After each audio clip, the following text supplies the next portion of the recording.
بنایا. یہ کیا بات کہہ دی انہوں نے, تجھے یک نے یک بنایا. دیکھیے اس پہ غور تو کیجئے. وہ یک توحید آ گئی, توحید بھی آ گئی, رسالت بھی آ گئی. اور رسالت وہ آئی ہے جو حقیقت میں رسالت ہے, یعنی شان رسالت کے ساتھ.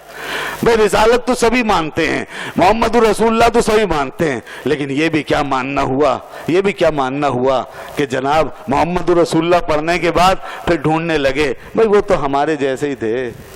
یہ کیا ماننا ہوا, وہ تو ہماری طرح بشری تو تھے, انسانی تو تھے, اور ہماری طرح کھاتے پیتے چلتے پھرتے تھے. وہ یہی تو تھا ان کا بھی معاملہ. اور بس زیادہ ایک وحی آتی تھی. یہ باتیں سنی آپ نے لوگوں سے, کیسی کیسی باتیں, بین السطور بھی, تحت اللفظ بھی, اور کس کس طریقے سے یہ باتیں, کبھی اشارتن کبھی صراحتن. لکھنے والے لکھ بھی دیتے ہیں اور بولنے والے بولتے چلے جاتے ہیں. خدا کے واسطے ذرا غور تو کرو, یہ کیا ماننا ہوا ہمارے جیسے تھے. مولانا روم اسی لیے تو فرماتے ہیں گفتینک. یہ بہت پہلے کا مسئلہ ہے, پہلے بھی کچھ اس طرح باتیں ہوتی تھی تو اس زمانے کے اہل عشق و معرفت کھڑے ہو جاتے تھے. یہ کوئی پہلی لڑائی نہیں ہے, پہلے بھی کہا گیا گفتینک ماں بشر ایشاں بشر. گفتینک, یہ کیا بات کرتا ہے یہ مولوی, گفتینک ماں بشر ایشاں بشر, کہ ہم بھی بشر اور وہ بھی بشر ہے. اور بس کہتے گفتینک ماں بشر ایشاں بشر, اور ہم بھی بشر وہ بھی بشر, اور ہمارے درمیان فرق کیا ہے, بس خواب مخر. میں کچھ لفظ میرے ذہن سے نکل رہا ہے. وہ فرماتے کہ یہ کہتا ہے کہ ہم بھی سوتے وہ بھی سوتے جاگتے, ہم بھی کھاتے پیتے وہ بھی کھاتے پیتے. گفتینک ماں بشر ایشاں بشر ہے کہ بس وہ بھی بشر ہم بھی بشر. اللہ اکبر. یہ ہے یہ وہ استدلال جو گستاخی و بے ادبی پہ مشتمل. یہ ایک عقیدہ اس کا دکھا دیا انہوں نے, آپ کے سامنے یہ رکھ دیا منظر. اب اس کے بعد اس کا جواب دیتے ہیں.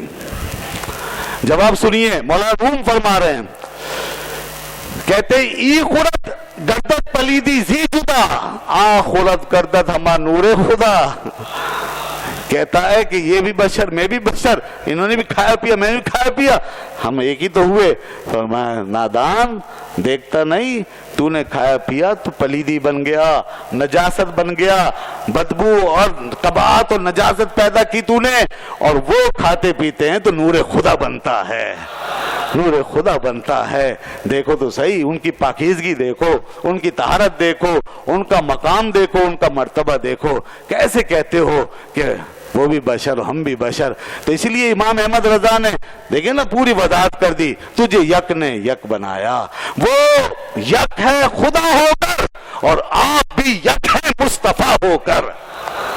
وہ خدا ہو کے تنہا ہے, آپ مصطفیٰ ہو کے تنہا ہیں. اور یہ یک نے یک بنا کر کے بتا دیا توحید کی جو دلیل آج تک کچھ لوگوں کی سمجھ میں اگر نہیں آتی تھی. توحید کی دلیلیں تو تھی, لیکن یاد رکھنا کہ اب اللہ نے چاہا ایک ایسی دلیل دنیا کے سامنے رکھ دے کہ کسی اندھے کو بھی نظر آ جائے, کسی اندھے کو بھی نظر آ جائے, کسی بھی کو بھی دور سے بھی دیکھے تو نظر آ جائے.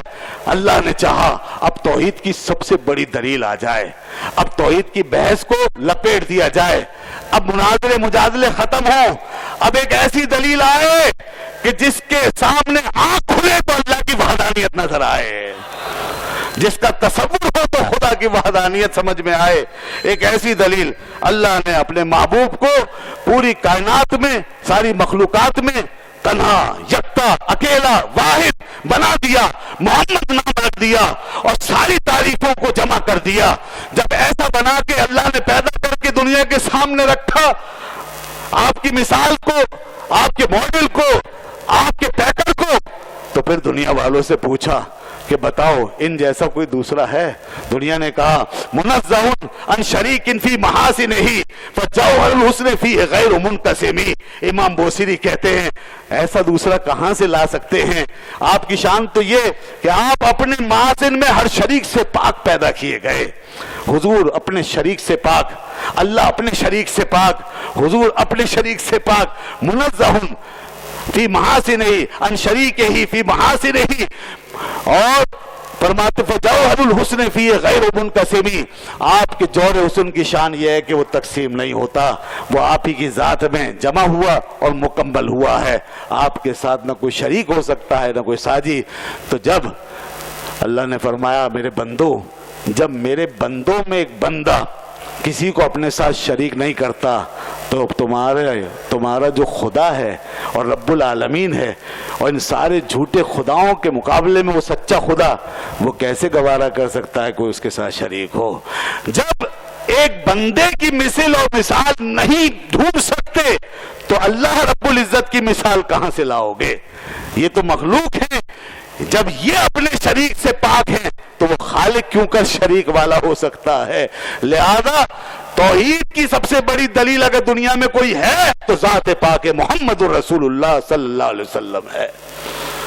آپ کا جلوہ ہے، آپ کی شان ہے، آپ کو دیکھ کے اللہ کی توحید سمجھ میں آ جاتی ہے۔ اسی لیے تو جناب توحید کا علم جتنی بلندی پہ جا کے لہرایا ہے کسی دور میں نہیں لہرایا جتنا کہ آپ کے ہاتھوں سے لہرایا ہے۔ توحید کی بنیادیں جس گہرائی میں جا کے جڑوں میں بیٹھی ہیں اور جس پختگی سے قائم ہوئی ہیں، کسی دور میں ایسا نہیں ہوا جیسا کہ آپ کے ہاتھوں سے ہوا ہے۔ سوچئے ذرا،